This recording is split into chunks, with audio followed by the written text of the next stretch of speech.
স্বাবলম্বীহীন বা একটা অসহায় বাচ্চা, অসহায় ছেলে, অসহায় মেয়ে, তাকে যদি স্বাবলম্বী করা যায়, সুস্থ করা যায়, সমাজের স্বাভাবিক ধারা ফিরে নিয়ে আসে, এটাও সদকায়ে জারিয়া। আনন্দ লোকে মঙ্গলালোকে।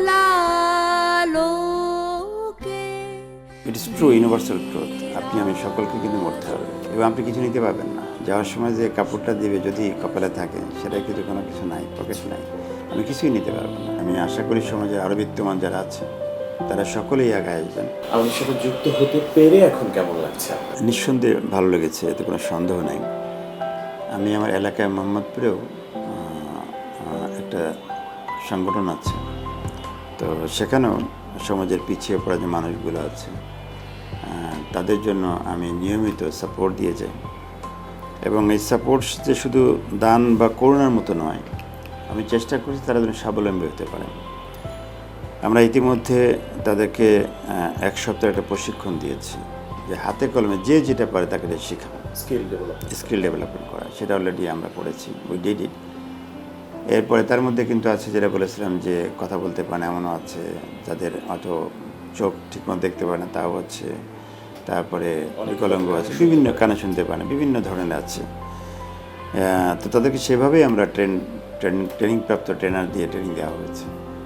আবার তারা যে প্রোডাক্টটা তৈরি করে, এই প্রোডাক্টটা আমাদের কিছু বাজার আছে, চেইনে বিক্রি করার ব্যবস্থা করে দিয়েছি, যাতে করে প্রোডাক্টটা যদি সেল করে সে আবার সেই টাকাটা পায়। সেটা ইনিশিয়ালি আমি ওখানে ওই যে মেশিন আছে, বিশেষ করে আপনি জানেন যে হাতে তৈরি যে প্রোডাক্টগুলো আছে, আপনি জানেন যে বেতের চেয়ার আছে, তারপরে যে হস্তশিল্প যেটাকে বলে, এটাকেই হাত দিয়েছি আমি। সেটা করার জন্য প্রায় 50টা মেশিন আমি কিনে দিয়েছি তাদেরকে, যাতে ছোট্ট একটা ইন্ডাস্ট্রির মতো হয়ে যায়। ওরা ওখানে কাজ করবে, মজা করবে, ফুর্তি করবে, এনজয় করবে। তো সেটা হলে আমি শুরু করেছি। আলামিনের উদ্যোগটা দেখে আমার ভালো লেগেছে যে এটা একটা চমৎকার উদ্যোগ আমি বলবো। আমি আলামিনকে প্রথম ধন্যবাদ দেবো যে সে আমাকে এটা জানিয়েছে এবং আমি যে শরিক হতে পেরেছি ছোট্ট করে হলেও, তো সেই জন্য আমাকে ধন্য মনে করছি। আমি আশা করি সমাজের আরও বিত্তমান যারা আছে তারা সকলেই আগে আসবেন। এবং আমি আরেকটু অ্যাডভান্সে বলতে চাই যে আসলে এই কাজটা সদকায়ে জারিয়া, সোসাইটির জন্য মানুষের নিয়ে কাজ করাটা। অনেকেই আছেন আমাদের হয়তো কোনো সকল ওলামারা, তারা মনে করেন যে মসজিদে দান খরচ করলেই সওয়াব হবে, সেটা এমনটি নয়। এটাও সদকায়ে জারিয়া। একটা স্বাবলম্বীহীন বা একটা অসহায় বাচ্চা, অসহায় ছেলে, অসহায় মেয়ে, তাকে যদি স্বাবলম্বী করা যায়, সুস্থ করা যায়, সমাজের স্বাভাবিক ধারা ফিরে নিয়ে আসে, এটাও সদকায়ে জারিয়া। তো সেদিনে আমি অনুরোধ করি যারা বিত্তবান আছেন, যাদের অর্থবিত্ত আছে, তো আপনি তো ইট ইস ট্রু, ইউনিভার্সাল ট্রুথ। আপনি আমি সকলকে কিন্তু মরতে হবে, চলে যেতে হবে দুনিয়ার থেকে, এবং আপনি কিছু নিতে পারবেন না।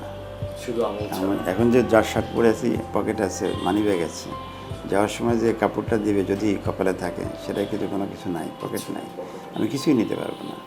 সো আমি যেটা এই যে কল্যাণ করে কাজে সোসাইটির জন্য ব্যয় করলাম, সেটাই কিন্তু আমার জন্য সদকায়ে জারিয়া হিসেবে কাজ করবে, আমার জন্য কল্যাণ বয়ে নিয়ে আসবে। মৃত্যুর পরেও সেটার একটা ভাগ আমি পাবো, ডেফিনেটলি পেতেই থাকবে সে সদকায়ে জারিয়া হিসাবে। তো সে কারণে আমি অনুরোধ করবো যারা বিত্তবান আছেন, আসুন, আমরা তো জীবন অনেক কিছুই করি, ফুর্তি করে পয়সা নষ্ট করি, দেশের বাইরে যে পয়সা নষ্ট বলবো না, মজা করে, ফুর্তি করে, বিভিন্নভাবেই টাকা পয়সা ব্যয় হয়।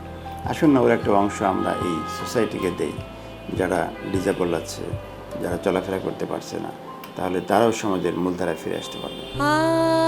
আনন্দ